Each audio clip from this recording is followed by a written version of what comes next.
With its views of the Space Needle, waterfront location, and salmon entrees, Ivar's on Lake Union is a staple Seattle restaurant. Well, Ivar bought it in '66 and had a local architect design it as a native longhouse. The restaurant is now one of the first to overhaul its wages and menu prices after Seattle passed a minimum wage law, raising pay to $15 an hour by 2017 for large employers.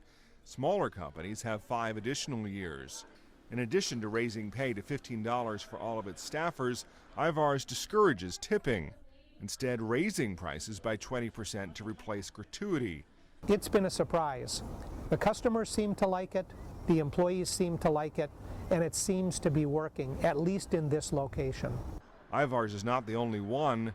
Other table service restaurants in Seattle have implemented similar changes to their menu prices and are doing away with tips, highlighting some of the first visible impacts of the phased-in minimum wage ordinance. But most businesses are taking a wait-and-see approach. A lot of businesses went into this higher minimum wage not knowing exactly what was going to work for them.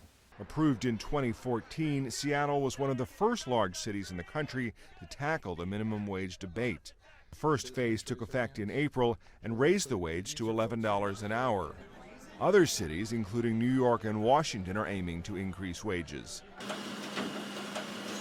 Chuck Stempler owns a franchise of a national printing company that employs 64 workers. He, along with others, sued the city because the new law categorizes franchises as large employers, putting them in the faster phase-in category.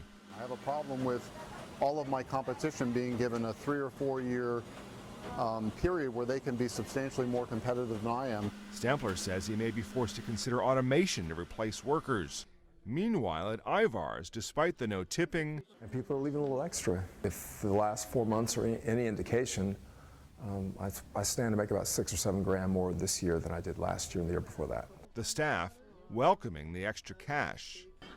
Matt Friedman, Associated Press.